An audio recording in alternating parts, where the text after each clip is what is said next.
Hoje nós vamos refletir sobre o capítulo 16, não se pode servir a Deus e a Mamon, dos itens 1 a 7.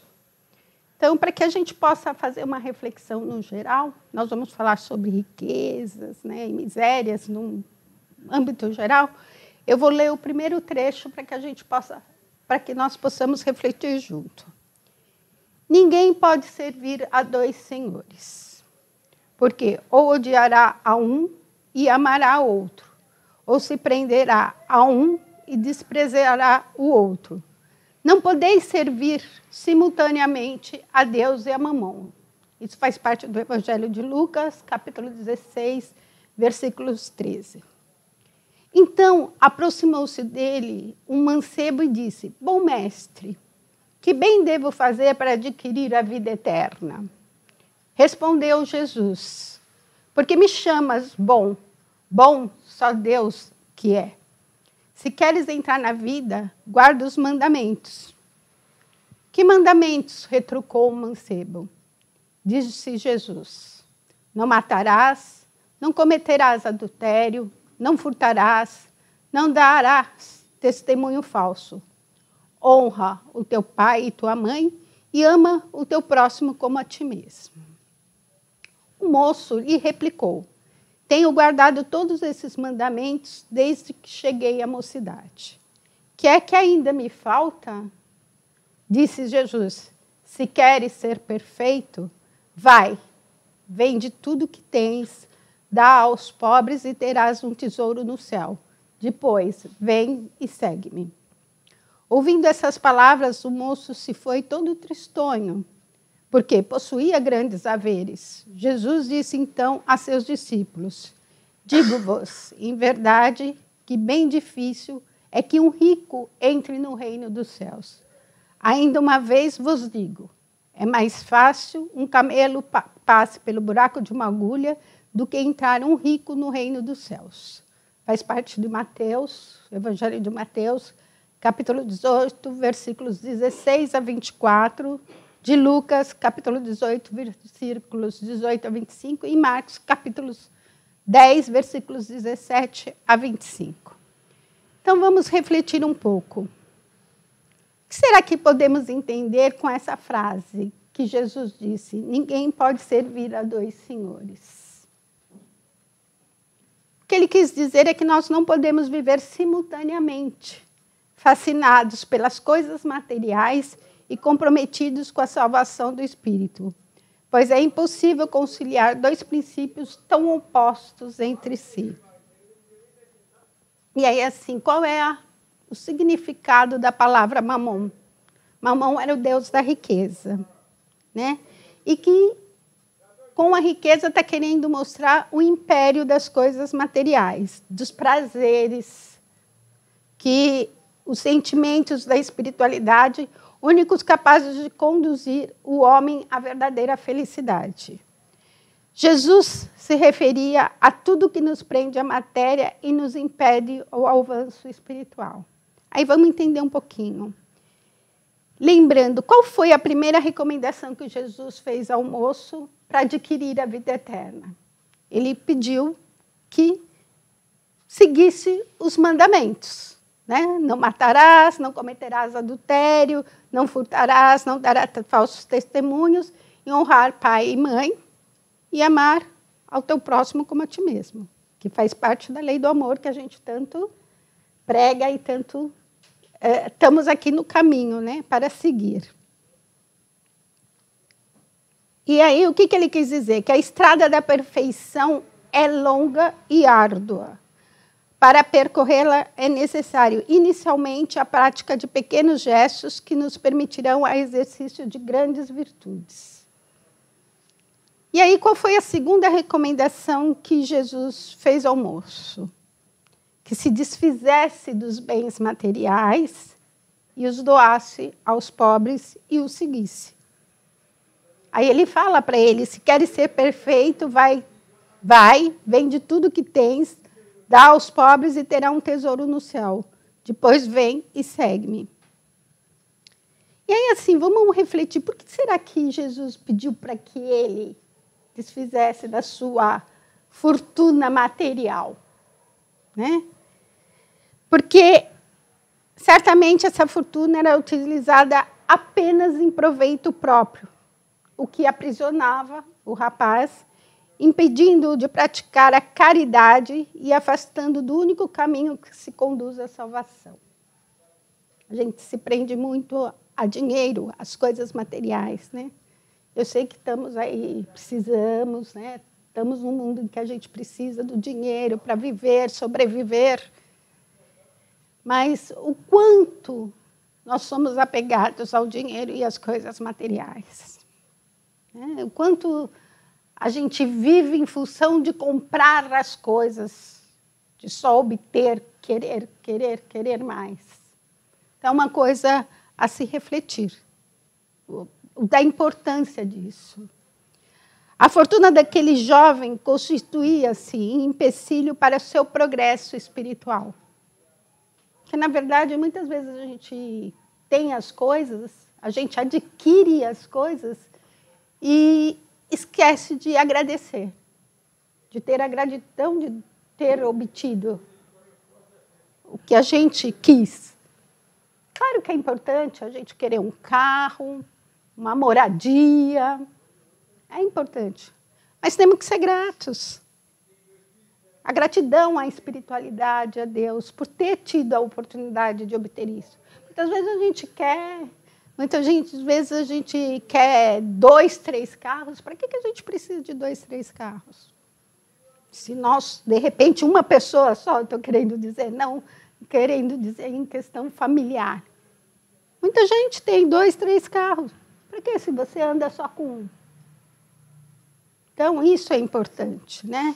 Por isso, Jesus o aconselhou a desfazer-se dela, porque a verdadeira riqueza é do Espírito.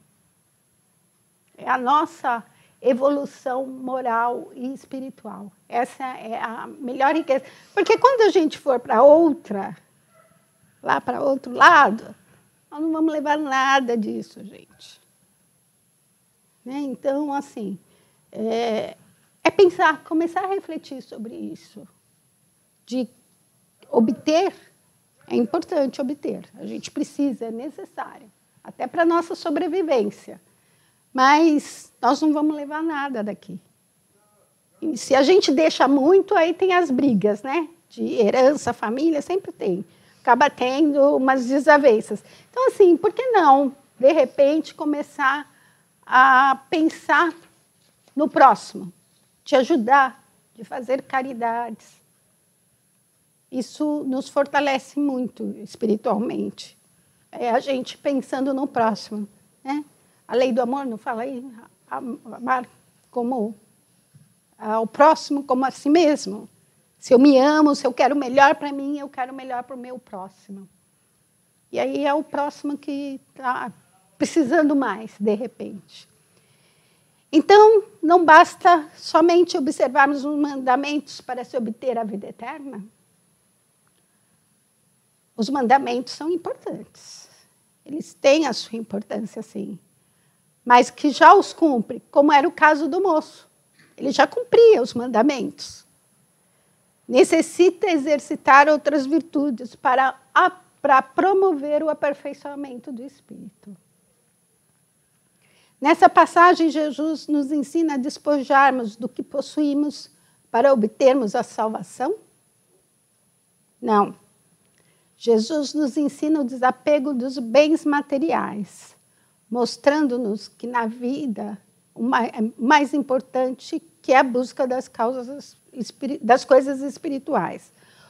Os bens materiais são os meios que nos são concedidos para esse fim. Porém, não podemos constituir obstáculos para o nosso avanço espiritual. Os bens materiais são concessões totalmente passageiras, que Deus nos permite a isso, a fim de que os administremos a favor do próximo.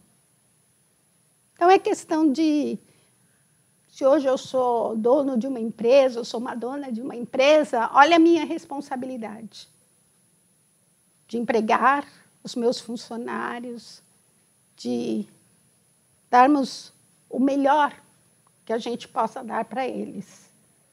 E aí, assim, vamos para o mais simples. A nossa secretária do lar, a nossa faxineira. Olha a importância que nós temos de estarmos ajudando, né? O quanto essa pessoa que tem um nível material, e aí a gente não pode confundir nível material com questão de inteligência.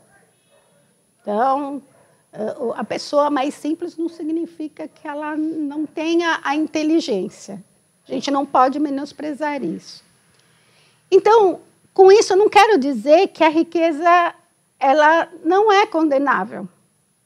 O emprego que lhe damos é o que torna empecilho ou um poderoso auxílio para o nosso progresso espiritual, que foi isso que eu falei, né? A riqueza, embora seja uma prova das mais difíceis que nós temos, não constitui essencialmente um mal, podendo ser motivo de salvação ou queda para nós, conforme o uso que vamos fazer dela, né? Quantas pessoas aí são milionárias e fazem, né? Você vê aí redes sociais mostrando, né? Se exibindo. Será que ele ajuda? Se ele pensa, como que ele vive, na verdade? Hoje em dia, em rede social, a gente mostra o que a gente quer, né? De repente, a gente está lá mostrando várias coisas e, na verdade, não é isso. A nossa vida em si, né? No nosso dia a dia. Como que a gente vive? A riqueza será só um motivo de atraso quando o seu detentor a utiliza apenas em proveito próprio e como ocasião do progresso espiritual quando é colocada a serviço do próximo. Estou reiterando o que eu já falei, né? Então, vamos lembrar que que Deus, em sua justiça, trata cada um conforme suas ações e concede a todos a oportunidade de progresso. O rico, ele recebe a prova da fortuna para desenvolver o quê? A solidariedade. E o mendigo recebe a prova da miséria para recobrar a humildade e a resignação. Uma boa reflexão. O sofrimento de hoje que temos ou nos aponta as faltas do passado e constitui oportunidade de alegrias futuras. Os efeitos que as ações praticadas no plano físico provocam no mundo espiritual e esclarecer que só o esforço próprio nas observâncias da lei de Deus. Dele nos aproximam assegurando a consolação e a paz. O progresso espiritual é uma tarefa individual e intransferível. Eu não consigo passar o meu progresso para vocês. E nem vocês a mim. O que eu adquiro hoje, eu vou levar para a eternidade. Então, eu não consigo transferir. O que eu consigo transferir para vocês é o meu conhecimento.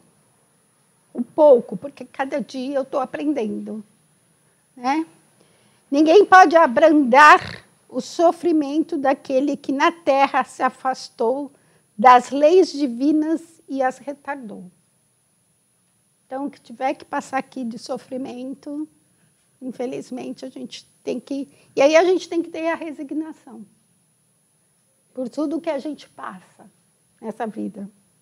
Porque é a questão da lei de ação e reação, né? Então, a gente veio para aprender. Então, a gente precisa aprender a ser resignado.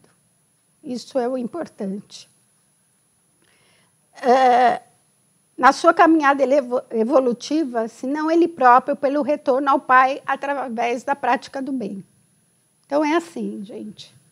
Vamos pensar em nunca pensar, nem cogitar em fazer o mal ao próximo, né? É sempre, sabe, aquele que de repente fez o mal para vocês, ao invés de vocês retalharem, vibrem por essa pessoa. Eu sei que é difícil, não é fácil, mas foi um dos ensinamentos que Jesus nos ensinou. Né? E esse é mais difícil, porque é fácil a gente amar quem a gente gosta, quem a gente ama. Peço uma oração para minha mãe. Eu faço com o maior amor do mundo, faço rapidinho. Peço por aquele, para vocês fazerem por aquele desafeto. Cidinha, não, agora não. Estou atarefada. Eleva o pensamento. Né? A gente, no nosso evangelho, a gente pede para aqueles que nós somos desafetos. Né? A gente pede por aqueles que são nossos desafetos. E lembrando, né? É o caminho de mão dupla. Nós também já fomos desafetos de alguém. Então, é também pensar nisso. Pensa o contrário. Então, se cada um que a gente também foi desafeto, porque nós não somos 100% bonzinhos, né? Tem horas que a gente, né? Estamos no caminho da evolução, né? Mas é a gente sempre pensar, puxa, é verdade, eu tenho que vibrar também para aquele meu amiguinho que eu tenho desafeto, principalmente aqueles que a gente trabalha, sabe? Que a gente tem que ver todos os dias. É bom que aí a gente também vai trabalhando essa nossa energia, sabe? E vai mostrando o nosso amor. De pouquinho em pouquinho, gente. Não estou falando para vocês saírem aí, fazer oração para todo mundo. Deus dará. Claro, se for, ótimo, mas é um exercício, tá? É um exercício. E quando a gente começa a fazer, é difícil, mas a gente consegue. É igual quando a gente quer começar a fazer o evangelho no lar, sabe? Quando a gente no atendimento fala assim, olha, vocês fizeram evangelho, não. É difícil, mas não é impossível, tá? É a mesma coisa a gente, de vibrar para essas pessoas, né? Que é importante. E aí vamos falar da riqueza, né? A gente está falando aqui de bens materiais, da riqueza, vamos falar. E a riqueza é um instrumento de perdição para os homens? Para nós, seres humanos? A riqueza em si mesma não constitui obstáculo à salvação do homem, pois sendo Deus infinitamente justo e misericordioso, não colocaria em suas mãos algo que somente nos arruinasse. Então, a riqueza não é ruim. Nos tornarmos ricos ou sermos ricos não é ruim. Se a riqueza somente males houvesse de produzir, Deus não teria posto na terra. Compete ao homem fazê-la produzir o bem.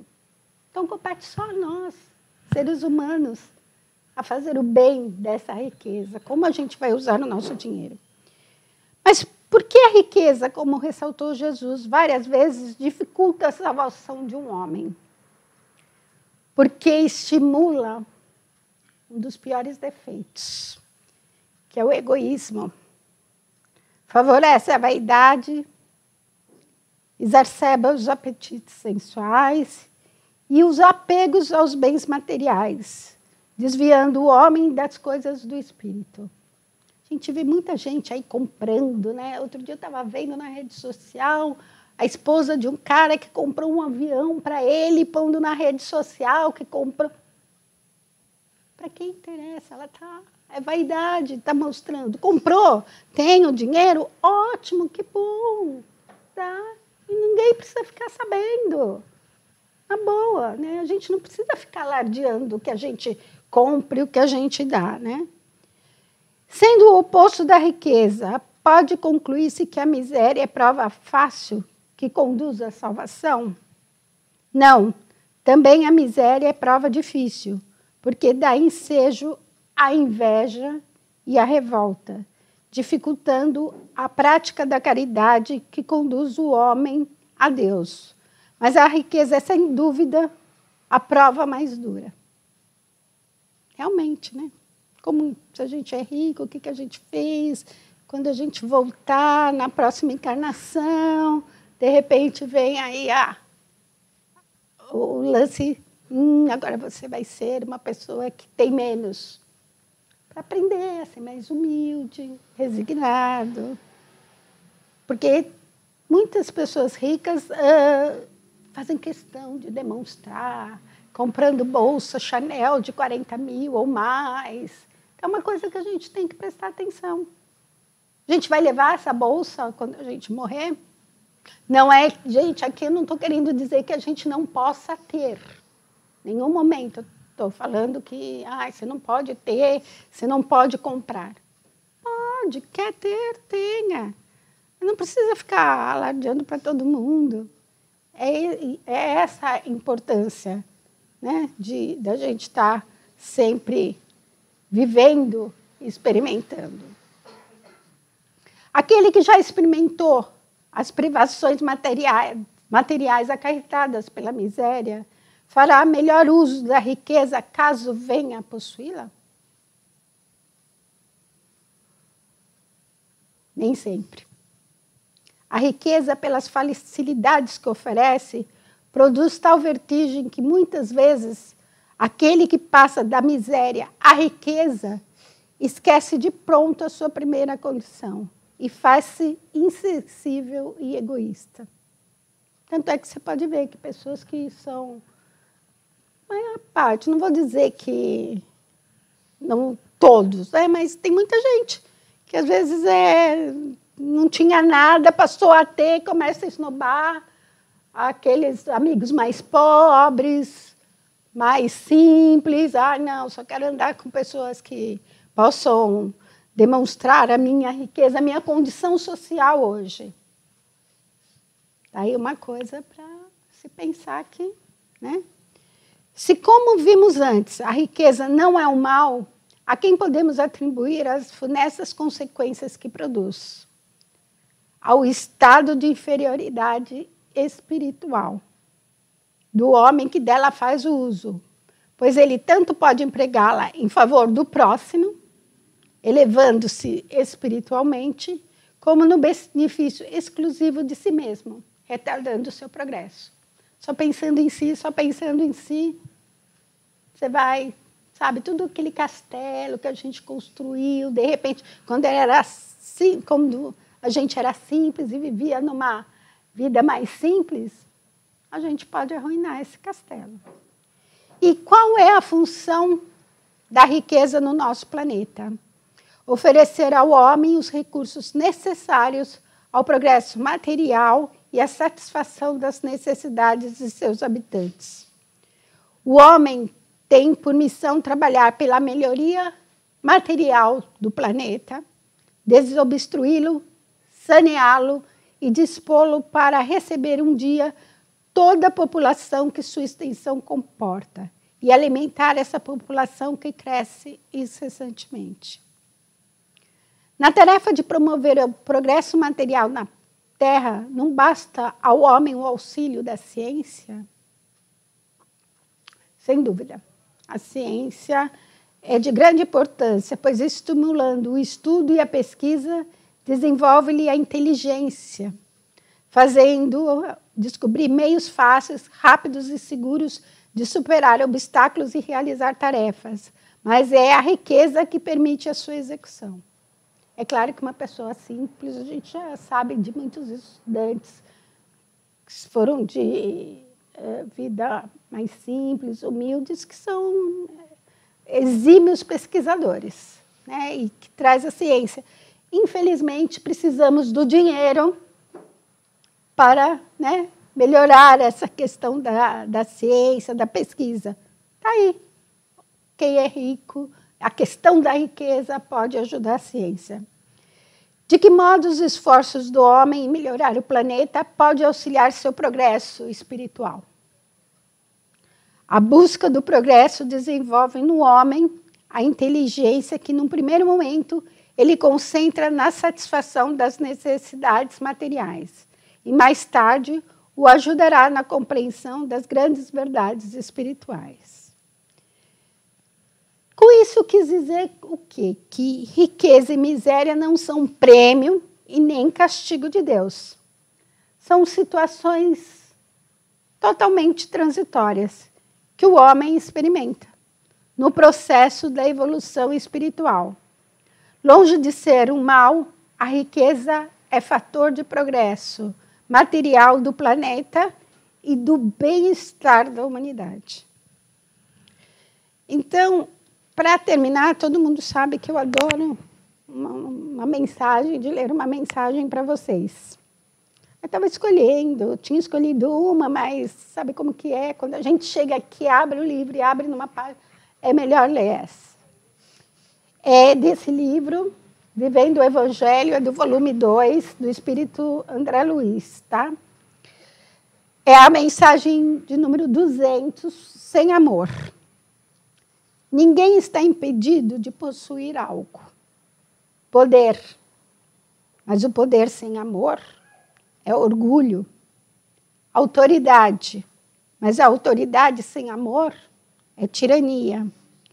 Prestígio. Mas o prestígio sem amor é vaidade. Influência. Mas a influência sem amor é interesse. Cultura.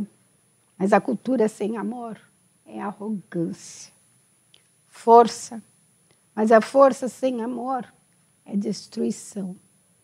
Defesa. Mas a defesa sem amor é vingança. E direito. Mas o direito sem amor é injustiça. O mesmo acontece com o dinheiro. Ninguém está impedido de ter riqueza, mas a riqueza sem amor é avareza.